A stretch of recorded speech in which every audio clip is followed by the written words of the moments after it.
Christian and Muslim apologists often assert, perhaps comically, that atheists only have, at best, subjective morality, seemingly completely unaware their own religions permit them to do whatever they want if they either twist their scriptures in a way that suits their own desires, or join or already belong to a denomination or sect that aligns with what they want their morality to be.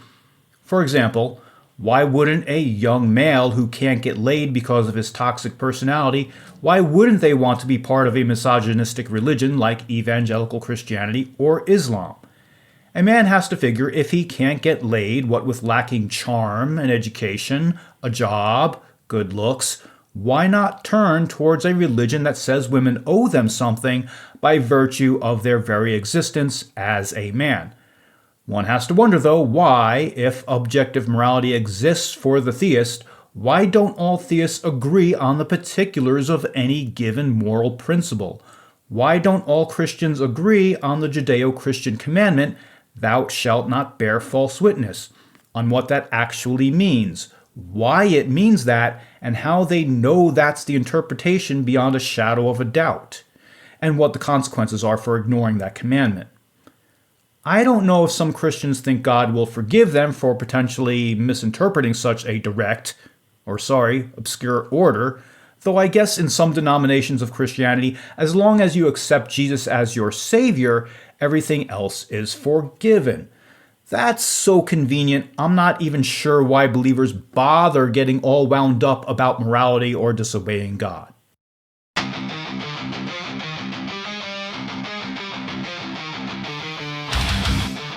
Welcome to another episode of Noah's Snark. I'm atheist Joseph Vina. Believers often ask atheists what they base their morality on if they don't believe in objective morality. Now, I can't answer that question for other atheists, as some atheists do believe in objective morality. It's just that they don't believe objective morality comes from the dictates of a God. We could also quibble about what's meant by the word objective in this context, which I would take to mean as a feature of the universe independent of human existence or perception. Now, as far as my own moral framework is concerned, I've been reluctant to talk about that because my answer is so simple, I fear it's easy to misunderstand.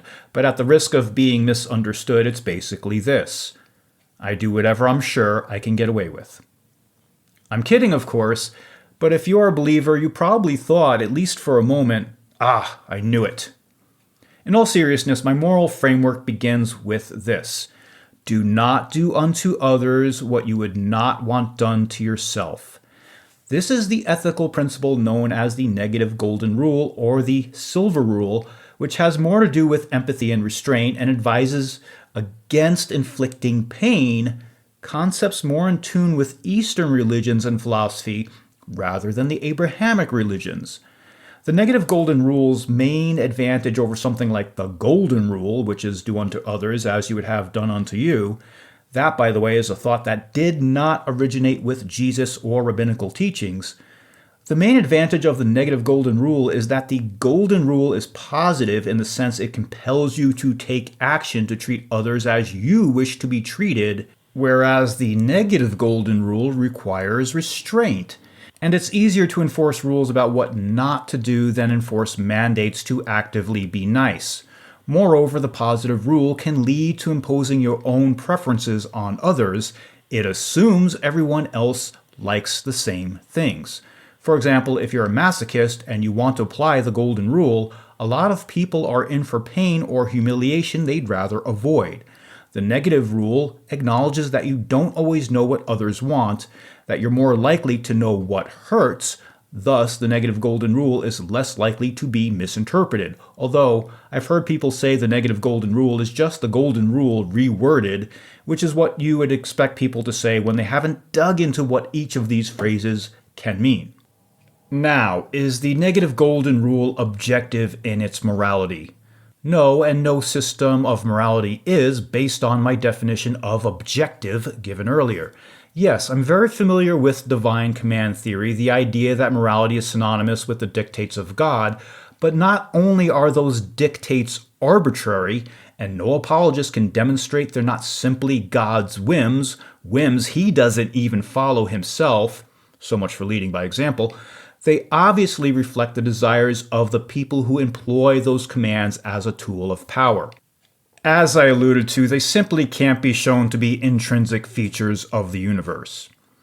Here, I'd like to advance the assertion that if anyone actually believed something like lying were wrong or a sin, they'd spend a lot more time trying to avoid that sin. For example, if you say the earth is flat and you haven't done the work of either confirming or denying that assertion, and you're wrong, then you've lied, as if this objective morality you say you believe in doesn't actually matter to you. Of course, apologists often say the only unforgivable sin is not to believe in God or to deny him, which has the effect of minimizing the objectivity of their so-called objective morality. Case in point, Protestant Christians are known for saying that salvation is through grace alone, a gift from God so long as you believe in him and what he's done for you. But this has the convenient effect of trivializing all other moral principles, trivializing things like murder and rape. That's an important bit of analysis you should remember. My personal moral framework aside, and again because I don't speak for all atheists, funny how you never hear apologists say they don't speak for all believers. Because I don't speak for all atheists and most believers are unaware of other ethical systems, I'm going to list some of the more popular secular ethical systems. Number one is utilitarianism. Morality is determined by actions that maximize overall well-being or happiness. Utilitarianism was founded by the English philosopher Jeremy Bentham and further expanded and popularized by his godson John Stuart Mills. Utilitarianism has been heavily criticized by many philosophers, especially Immanuel Kant, who was a deontologist. That said, coming in at number 2, deontology, that's the system where ethics are based on duties, rules, or principles regardless of their outcomes. Immanuel Kant was the most famous deontologist who popularized the categorical imperative, which holds that you should act only on principles that you would be willing to see become a universal law for everyone. One would ask themselves before taking an action, what if everyone did this all the time? If the action results in negative consequences, or say societal collapse, then the action would be irrational or immoral. Kant's work on ethics is very deep and is why he's one of history's greatest philosophers, even if you don't agree with everything he says. I certainly don't. Coming in at number 3 would be virtue ethics. That focuses on cultivating moral character and virtues rather than specific actions. Virtue ethics focuses on the question, what kind of person should I be? And suggests that ethical behavior naturally follows from cultivating ingrained, excellent character traits like courage, honesty, and compassion. Unfortunately, what constitutes excellent character traits is debatable. Number 4, social contract theory. In social contract theory, morality arises from the agreements or rules that allegedly rational individuals in power would accept for everyone's mutual benefits. The weakness of this framework is that there is no formal consent from the individuals not in power. They do not actively consent to the laws they are governed by. I would also add that historically, women, minorities, and the poor are often excluded from the so-called contract. Number 5, ethical egoism. That is the philosophical idea that the right thing to do is whatever maximizes your own long-term self-interests.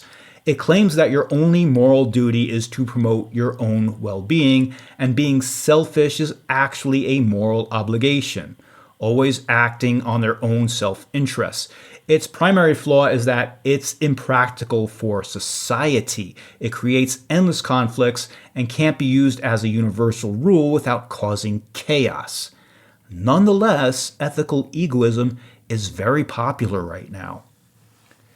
Care ethics, number 6. Care ethics evaluates moral principles based on interpersonal relationships and empathy rather than abstract universal rules. Its primary flaws include promoting self-sacrifice, who the hell would be happy pleasing everyone else all the time, and prioritizes those we know personally over distant strangers. So those are some ethical frameworks that have nothing to do with religion. They might not be perfect, but they exist. I should also note that no one in their daily lives, except maybe the most up-their-own-ass philosopher, lives by any of these given frameworks all the time or applies them to every situation. That's just not how people operate.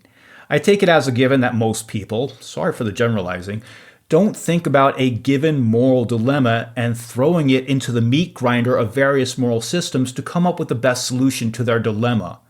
Maybe people deconstructing from religion do that. That would make sense if they thought their religion really did provide some kind of moral foundation, and now they're looking for another system to ground their morality in.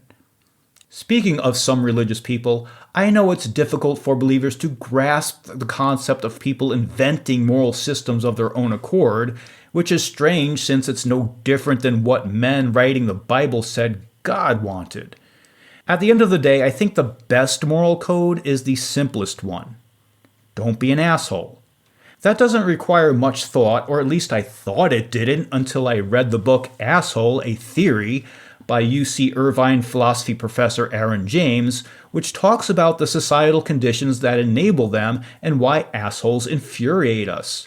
You won't be sorry for reading that one. It's a highly, highly recommended book. Unless you're an asshole, then you're not going to like what it says.